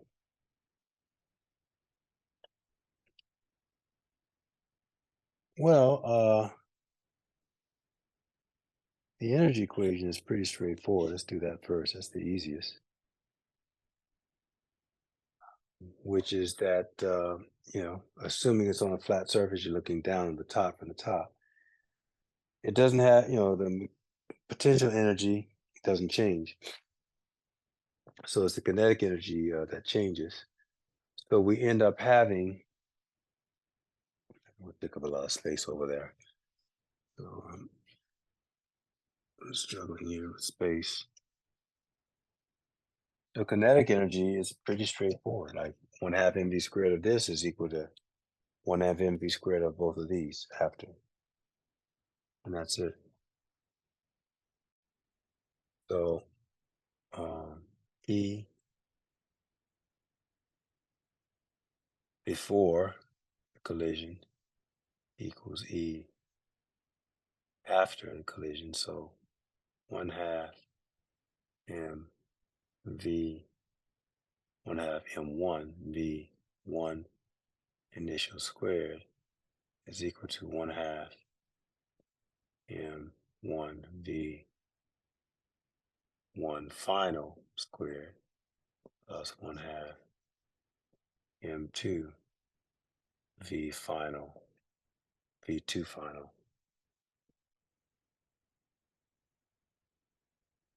squared. And that's it. So that's a fourth, or I guess a sixth equation, or seventh equation. And we've got two others. We've got let's do the momentum in the x direction. So there was zero momentum in the in the y direction, or vertical. If you assume that, take our axis like this, where that y is up and x is, in the direction. Before the collision, there is no momentum in that direction. So conservation of momentum, I would say P y before equals P y after zero is going to be equal to the components of the momentum in each coordinate direction. So here, and we should be pretty, savvy with this kind of thing now. This guy is going to have two components. I didn't make it. I'll make it red. So I'm going to have a momentum in the x direction here for P1, a momentum, a momenta in the momenta in the y direction here. So, and the same thing for this guy, right? I've got x and y there. Have a perpendicular here versus, this guy. So that means that this momentum, which is P2y, it's got to be equal and opposite to this guy, which is P1y. And that's what you're going to see on the left side of the equation there. And I'm just going to get it because we're running out of time. P1y is going to be equal to P1 times the sine of theta, but P1 and P1y final, actually, you put that on, is equal to M1v final. So when you put all that stuff in, you're going to have, you're going to have, I guess it would be, so for P, this guy is going to be M1 V1 final sine theta 1. It's positive because it's up, and then minus M2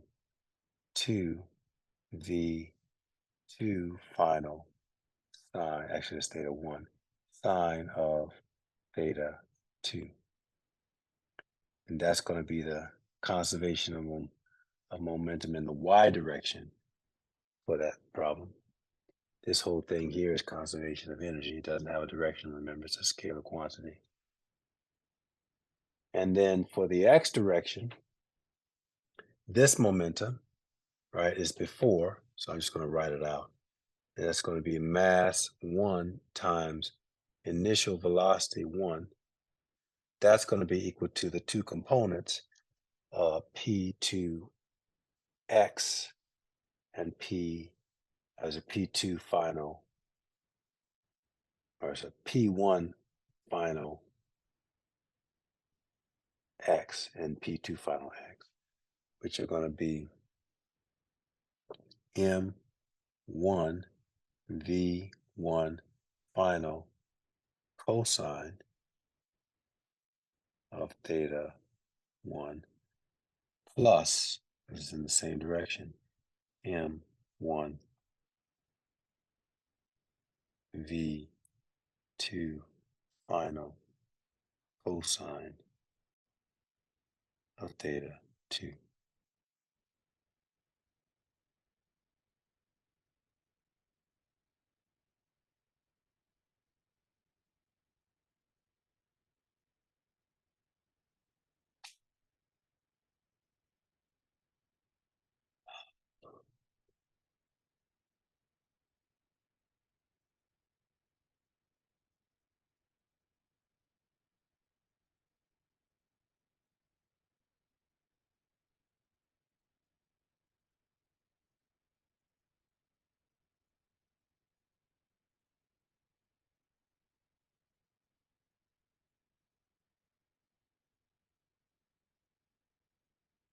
So yeah, so something like this could seem like a difficult problem.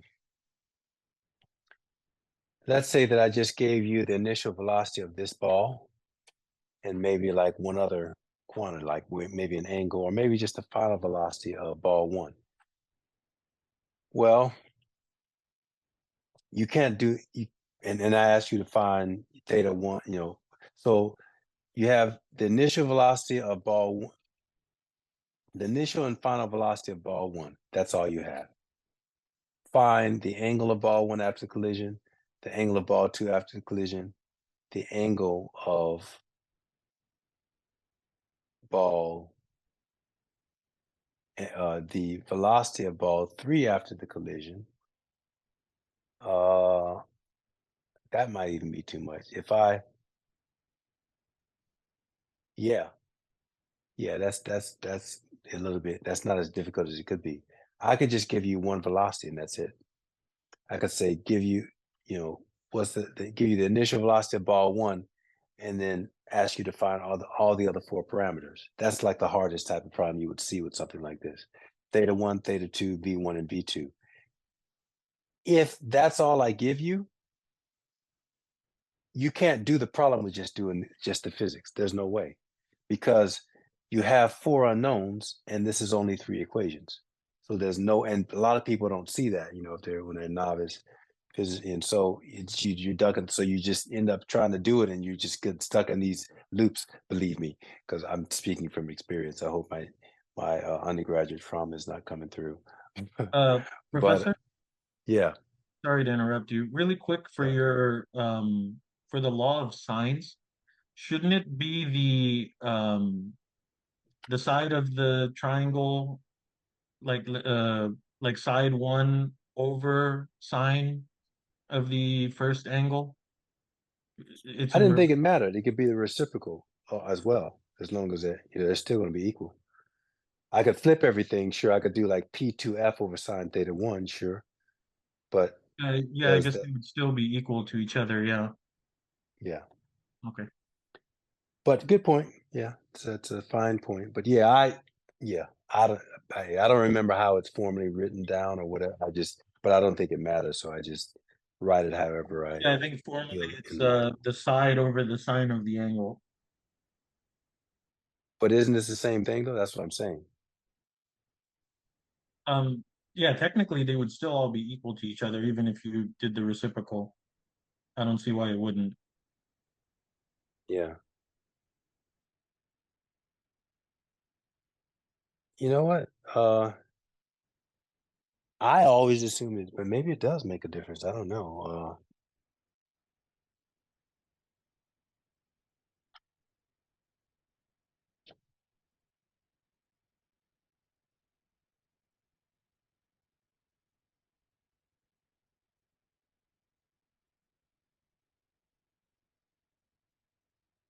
Hmm.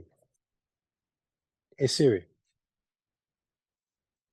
what is the law of sines? Oh my gosh.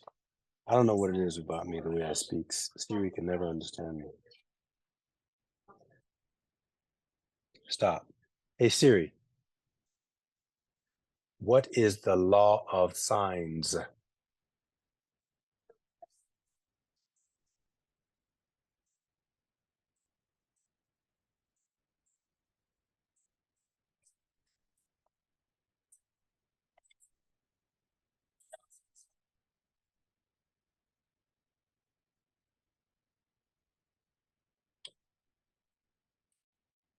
You can write it the other way and just look at if you want.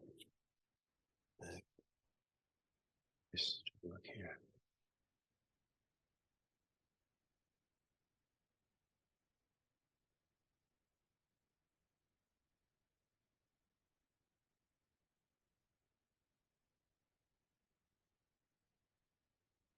Oh, sine.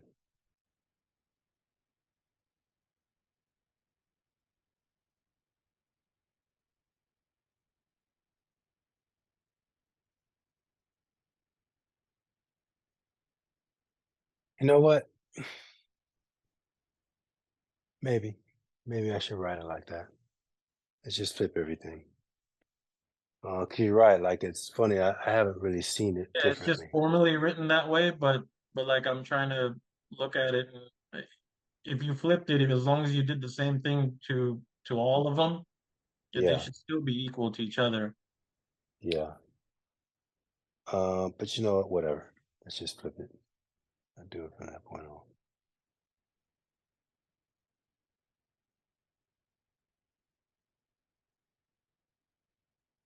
Yeah. I don't think it matters, but whatever.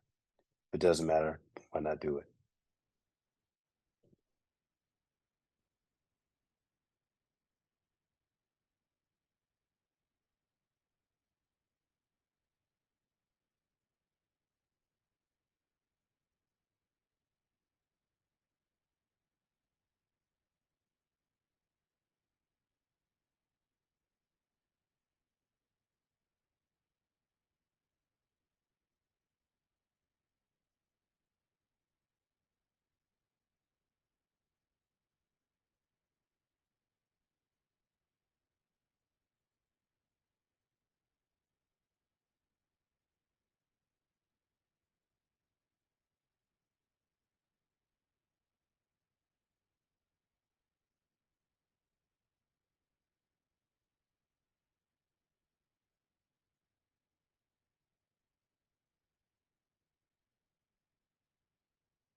All right. Anything else then?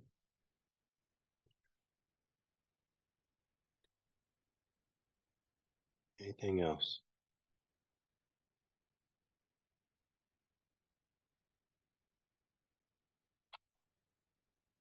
So yeah, as I was saying, then in that scenario, you have four unknowns, and you can't do it with just the physics.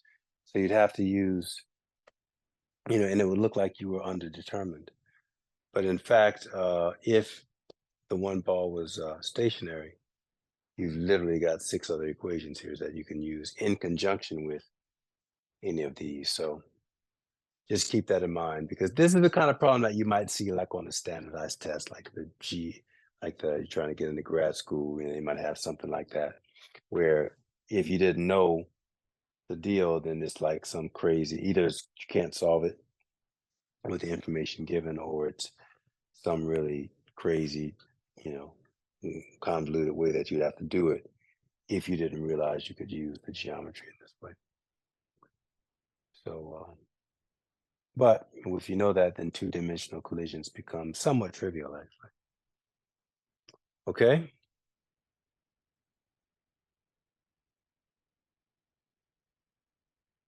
How you feeling? Good. And yeah, I'm just realizing now that you probably have to do it in this formal format, because down the road, if you were to do your like an area calculation where you go half AB sine C, that would affect that. If you didn't do it this way, it would affect that calculation. So it might cause an issue down the road. You mean like this? Yeah, we have to do it like this. That's the proper What? formula. Tell me why. I don't see it. Is because you're down the road when you use it. Like for example, let's say if you have one half, right? And you flip that, the reciprocal is 2/1. That's 2, which doesn't Half make what? a difference. One half what? What do you mean? No, I'm just giving an example. Like if you have a fraction, right? And it's a half, right? And you flip that, then it becomes 2/1. One is half and one is 2, right? But if you do the reciprocal to each one, they should still be equal to each other. But down the road, when you use that for other calculations, like when you're using it to solve like the area, which is 1/2 AB sine C, it would impact that calculation. Even though these three by themselves, they would all still probably be equal to each other if they were reciprocal. It's better. It's just you have to write it in this format. I don't follow what you're saying. That doesn't make sense to me. I'm probably We not explaining it well, but let's just do an example, a quick example, because like when you say if you write it as an equation, it is an equation. You can't write it any other way. yes, That's what's throwing me off. yes. But if you were to use the information here down the road, like you know how you expand and you use another equation, that half mv initial equals half AB sine C when you go to calculate like the area of the triangle, for example, Yeah. those numbers would have implications uh, on What the numbers? The numbers are P2F and theta 1. So it doesn't matter whether it's, like if I'm solving for something, let's say I don't know sine theta 1. So the way that you use this equation is Mhm. that it's P2F, over sine theta 1 equals P1I over P1I over sine alpha. So if I'm solving for sine theta 1, I'm solving for sine theta 1, right? That's the only unknown. What I have to do is manipulate the equation so I get P2F times sine alpha over P1I, and the inverse sine of that, that's the thing that equals theta 1, right? So down the road, if I'm using theta 1, I'm using theta, like I'm not getting how, because and that's why it doesn't look to me like it matters, because that's how you always have to, it always is an equation. You don't have these things separate, right? I just wrote them as three equations as one because people usually do that. But when you're actually using it as a practical application, you can either do that, or you can do that, or you can put these two together as an equation. And so ultimately, you're going to be solving for any one of the parameters. And algebra is algebra, no matter how it starts out. So, like, for example, if I start out with sine theta 1 over P2F equals sine alpha over P1I, again, if my unknown is theta 1, that's going to give me the same thing. Sine of theta 1 equals P2F times sine alpha divided by P1I. So then when I solve for theta 1, I have theta 1 equals sine, inverse sine of this whole quantity. P2F sine alpha over P1I. That's the same thing I have right here, P2F sine alpha over P1I. So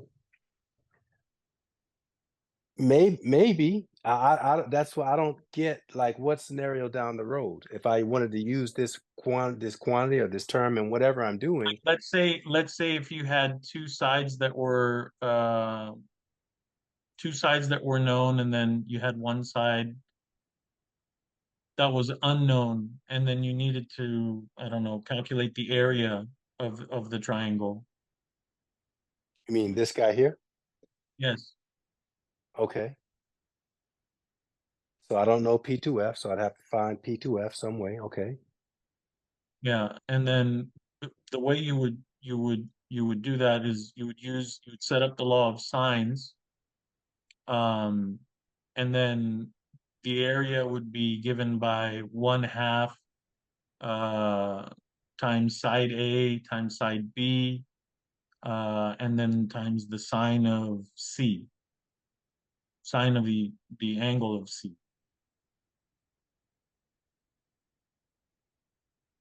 So if the order was reversed, I think it would have an implication. I mean, I would have to like solve out an actual example to see if it was different both ways.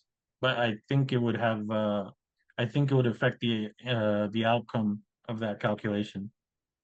So the area of the triangle, what is it? Sine hat 1/2 base times the height, but that's a right triangle. For in general, this is not a right triangle. So the area of that triangle, what is it? It's 1/2. So So if we have two sides and an angle that we know, if we're given two sides and then we know an angle, we'd use 1/2 side so A, let's side B, so let so and let's say sine these of two their sides are angles. known. So P1I, P1I, and P1F are known. And what angle you want to know? This one, theta 1 or Let's do like angle the C, the one that's opposite from P1F? this. So theta Yeah, 2. that one. Yes, Okay, so 1/2. So the area is 1/2. times the both sides, and then the sine of that angle. Oh, that's the thing, and that I didn't know that. I don't remember that. But I guess yeah. So whenever you had, yeah, I guess so, because when sine of 90 is 1, it's just 1/2 base times height. Gotcha. Okay, so that's the area of the triangle. That's one form of the area because you can do it all the way around, right? But anyway, yeah. So now what? What's the point? Oh, I'm just saying if we were to take well, actually, would it impact that? Yeah, I don't see how. That's what I'm Side, saying. I don't see how it would. side, and the side, and then side over the sine of third angle, and then you would solve for that side. Yeah, I don't know. Maybe it doesn't affect it. I'm not sure. Yeah, I don't know. Okay, I don't know everything. And I don't. Maybe there's something in geometry. It might be, and it's a good thing that let's consider this for the future. Because I never kind of thought about it until now, actually, ever. Um, but I could be wrong. Maybe it's, but you're not taking. Sure, if you take these things independently or switch them up, then that's changing the Yeah, equation. then it would have an impact. Yeah, I'm just trying to see if it would have any implications for any calculations that you would need them for, like further, like down the road. But in general, algebra, what you do to one side, you have to do the other. And if you do that, it doesn't So change all anything. reciprocals, then they're still equal. It doesn't violate any algebraic principles. Yeah. Yeah. That was my logic for not really paying much attention. I've always done that for, ever since I, was in undergrad and college. I just, but, you know, uh, that's something to think about. I haven't seen any issues with it, but there might be something that I'm not aware of that. But that was my justification. That was the rule that algebra is algebra, no matter what you're using it for or how you do it. So what you do to one side, you do to the other. So that's why I just, and for some reason I just got used to writing it that way. I don't know why. But Yeah, I'm just a little bit curious. It's curious. I'll try to look into it a little bit more and see if there's any kind of implication there. maybe we should go to one of those sites. What's that dude? Gymnasium or gymnasium or whatever. Was like, is that you sent me those sites, right? That was one of the I ones don't that think was that the was one I me. I actually think that went was, to. that might have been Esperanza. I think Oh, it she's was a this. mathematician in our class. Yeah. Oh. So why are you so quiet over there, Esperanza? You can speak up. Like, do you, can you help us with this? Like, is this uh she might not be there at the moment. But yeah, that dude might have or something online maybe. It's a good things like this, like I like having these discussions and thinking about them because who knows, right? I had actually forgotten this. I don't think until you said it. Uh, this is the more general equation for the area of a triangle. Yeah, I think this is Um, back from like trigonometry. I yeah, think that's 10th when we grade. Well, I don't know, yeah. 10th, whenever. Yeah. Yeah. Cool. Cool beans. Um,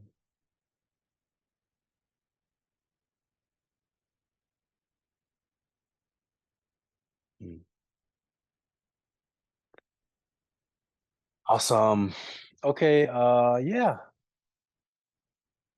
So daylight saving time. It's getting dark now. So yeah, if there's nothing else, I'll dismiss class and we can. So the homework's posted. I think the week is updated, so everything is there. I will post another lab and give you a week. Maybe it's the next Friday to get it done. So that'd be plenty easy. And so I guess this is technically the end of the third section of material. So the third test will stop here, or chapter whatever this is, 9, I think. Chapter 9.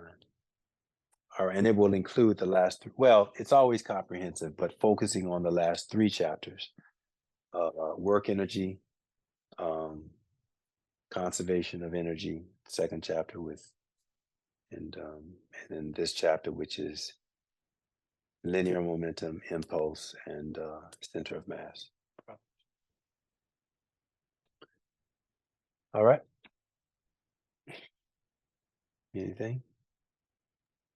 I just have one last thing on the significant digits. I think I mostly understand it. Just one last question is, um, so with the example that we were looking at earlier, I understand what you're saying, that the way the problem was proposed, they had 2 significant digits for the, was it the height Mass. and the mass, right? Yeah. And then you had the gravitational constant, which is 9.81. So that's 3 significant digits. But does the control default to the least amount of digits, or so you use 2 in that instance versus 3? It does. You know what? What am I saying? I keep saying last semester. You know what? All this is on me. This is my fault. Like, we didn't do this, did we? I we didn't. Like, that's why, you know what? I apologize. I get a little bit turned around sometimes because I have my E&M class in the morning. And I realized I kept talking to y'all like you all. I get sometimes like I teach all day on these days and I just had this thing come into my mind. Like, why are you asking? Like, I haven't shown you this. Like, I kept saying I was going to review this. You should know it but like there was a day when I ran out of time and I didn't do this because I put this in about the 3rd or 4th week. Uh-huh. But I remember now, I think I didn't do it because I was going to do it. I ran out of time. I was going to put it on for the next semester, the next week, because it was like a Wednesday, but I don't remember doing it. So, No, our discussion today helped me a lot though. Like, I completely understand it now. And I was able to do, I thought it was like a bug on the Wiley system. And once I realized what it was doing, I was able to calculate all the other ones correctly. Then like the rounding with the significant digits, I was like, okay, this is what I need to do. But I didn't know I was actually intended to do that. I just thought I was working against some oof, kind of a software glitch. Yeah. oh, this is on me. Yeah. No, but the There's discussion no today helped way. a lot. I can understand. I understand it completely now, and it makes sense Know too. what? There's a no. I completely apologize because if you have to like I know that you're a pretty conscientious student, very conscientious. And so if you're asking me these questions, that's what's making me occur. Like it means that I didn't do this because if I had done my job and covered this, you wouldn't be asking me these questions. And what I was saying today, I was doing it as if it were a review, but that's part of what I do in the lecture when I lecture on this. But I think I just missed it because this should have been done way back in kinematics, at the end of kinematics, actually, or somewhere when we did recitation. That's where it is in my notes. And I've got a whole section on it. You know what? Because that's the other thing that threw me off. In my mind, I was thinking I had done it, but it was the summer class because I have a 5-week summer class that I teach, which ends like basically I turn in the grades on the day that this class starts, and everything goes so fast. So in my mind, I had just done that like 2 or 3 weeks before the time I would have done it for this class, and because summer goes so fast, so I had that image in my mind of teaching it to you all. So that's a big deal on my bad. Like I've got a whole like hour-long lecture on significant digits. That's part of I put it in after we get somewhere along like the fourth, fifth, sixth, or seventh lecture. So I clearly didn't do that. I forgot to do it. Yeah, I might have Wow. glanced it over in the book, but I think I might have sped through that portion too quickly, so I wasn't. I look back at it again though now, and then related to the conversation that we had earlier, it all makes sense. Nah, you know what? So I'm definitely going to be doing some work this week. So I'm going to post two things, and I'll post them as separate lectures, addendums. I'll post one specifically on significant digits, uncertainty, and error analysis. And it'll be probably an hour long, maybe, you know, and so we'll cover all that again. And I will post a addendum lecture on the rocket problem.